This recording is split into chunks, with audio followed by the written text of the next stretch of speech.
நண்பர்களே வணக்கம். அதாவது நாடி ஜோதிடத்தை பற்றி நாம் இனிமேல் நாடி ஜோதிட பயிற்சி தான் நடத்தப்படும். இதில் என்னன்னு பார்த்தீங்கன்னா, பராசர முறை தான் ஆணிவேர். என்ன தான் பராசர முறை கற்றுக்கிட்டாலும் அதில் நிறைய விதிமுறைகள், ஒரு கிரகம் பலம் பலகீனம் இதை பற்றி பார்க்கும்போது நிறைய விதிமுறைகள் இருக்குது.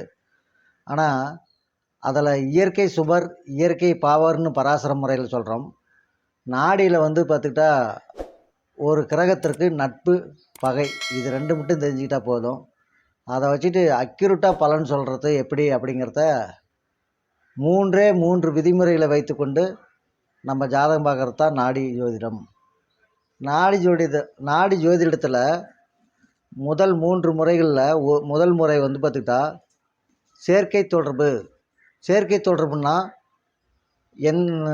அதாவது 1, 5, 9 அது என்னன்னு கேட்டிங்கன்னா, ஒரு கிரகம் என்ற வீட்டில் இருந்து 1வது வீடு, 5வது வீடு, 9வது வீடு இதில் இருக்கிற கிரகம் சேர்ந்து செயல்படும்.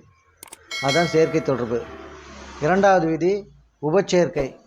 உபச்சேர்க்கை என்பது 2, 12 ஒரு வீட்டுக்கு 2வது வீடு மற்றும் 12வது வீட்டில் இருக்கிற கிரகத்தை வச்சு பார்க்கணும்.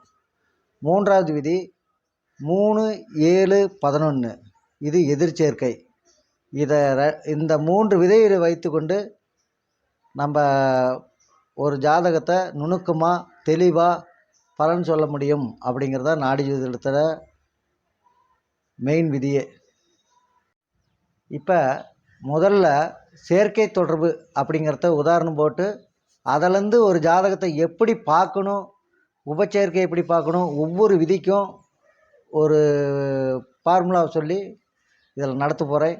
இந்த நாடி ஜோதிடத்தை கற்றுக்கும் போது மெயினாக ஒரு மொத்தம் 12 ராசி கட்டம். ஒரு ராசி கட்டத்தில் 30 பாகை, 12, 30, 360 பாகை. 360 பாகை கொண்டது தான் ஒரு ராசி கட்டம்.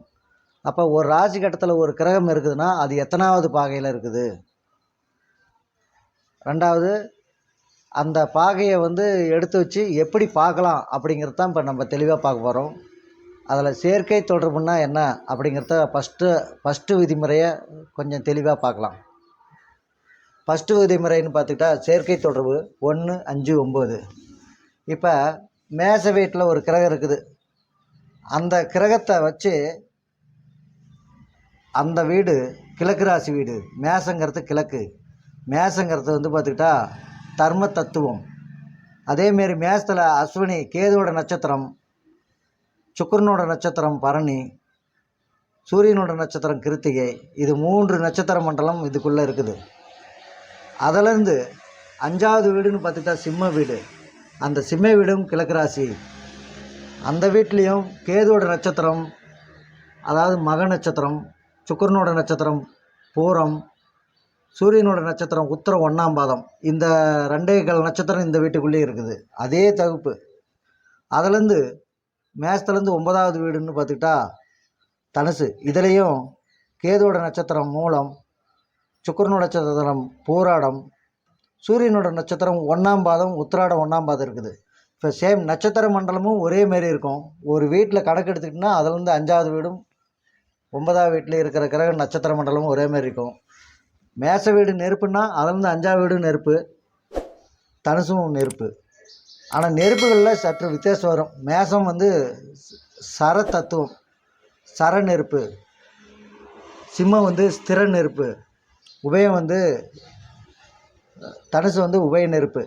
இந்த 3 நெருப்பிலையும் இருக்கிற கிரகத்தை அப்படியே ஒரே வீட்டில் வச்சு பார்க்குறது தான் பாயிண்ட்டு. இதில் பார்த்துக்கிட்டிங்கன்னா அது எப்படி பார்க்குறோம் அப்படின்னா, இது ஒரு ஆண் ஜாதகம்.